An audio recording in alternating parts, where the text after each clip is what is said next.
Next, we're moving on to Soraya Deen, founder of Muslim Women Speakers. She's fighting for values and history. She tries to make a change within her own community. And we are very proud that you are with us today. Please, the floor is yours. Thank you very much. You don't fight hate with hate. The best way to fight hate is with solidarity. So thank you again, Combat Antisemitism, for convening this program.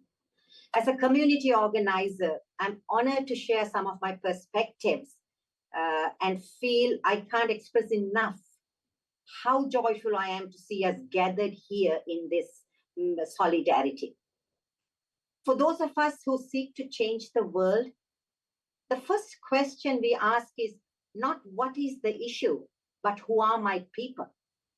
And today we see who are my people.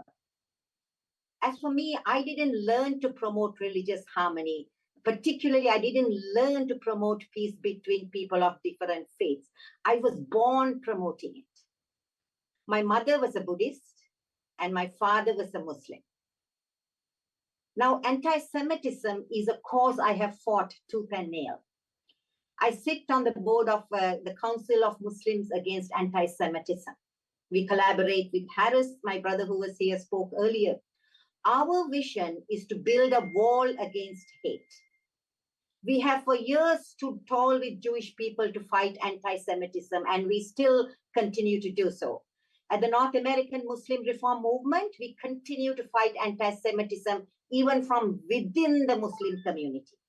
And we are engaging more people to join us. At the Muslim Women Speakers, we have Muslim women who speak out against and work hard to combat anti-Semitism. And I still remember several years ago, on a cold November morning, I got a call that there had been some hateful rhetoric shared at a khutbah in a school at a college in Sacramento.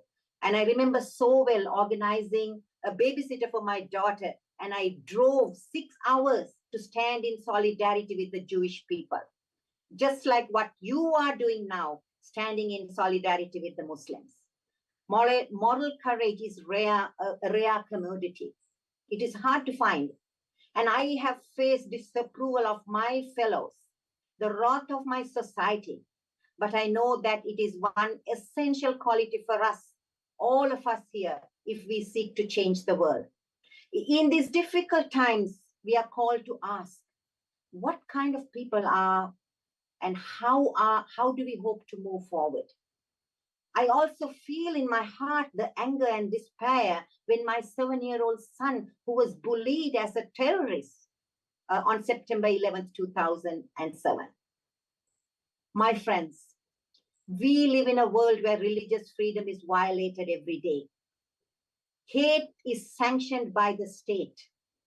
At the International Religious Freedom, where I co-chair the Women's Working Group, we hear of religious freedom violations every day. In Pakistan, the Ahmadiyya Quran and the mosques are burned. In Nigeria, Christians are lynched, their homes are burned and imprisoned.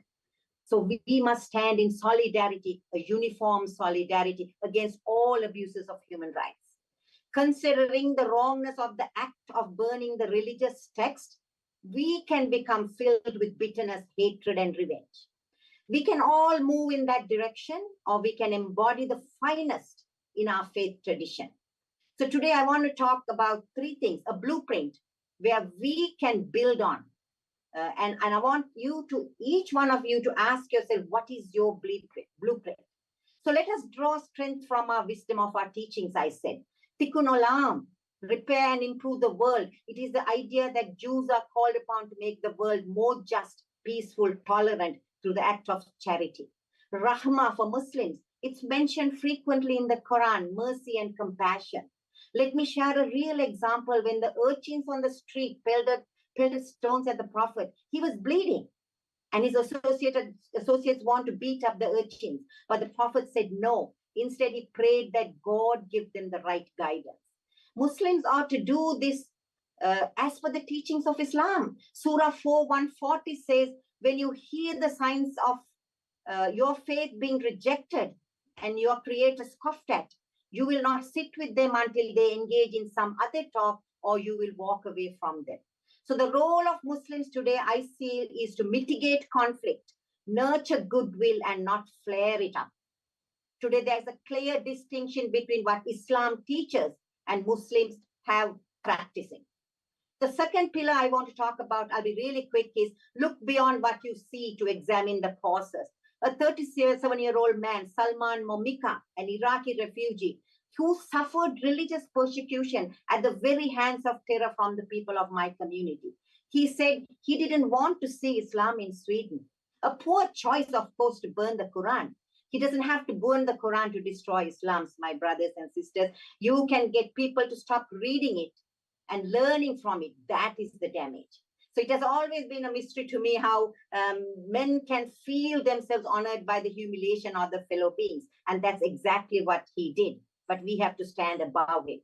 And look at Sweden, a country, nearly 254,000 refugees. And then what happens? The Iraqi ambassador, politics involved in this issue.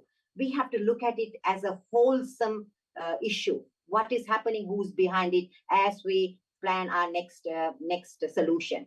So the third is that to remember this is a JFK moment.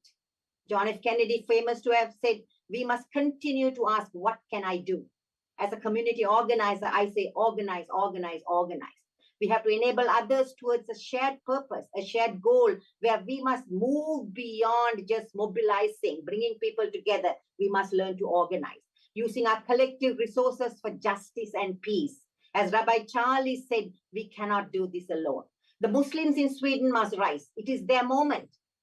Advance a loving, compassionate Islam. Bridge the polarized conversation on this issue. Every setback, my friends, is a setup for a comeback. Violence towards religion will not end. This will not be the first, nor will this be the last incident. So we must make renewed effort. There's a Jewish saying, it is not up to you to finish the task, but you are not free to avoid it. And I want to conclude with Dr. Kings, who said, there is something all of us can do. There's something all of us must do. He said, if you can't run, walk. If you can't walk, crawl. And he said, for goodness sake, let's keep moving. Thank you.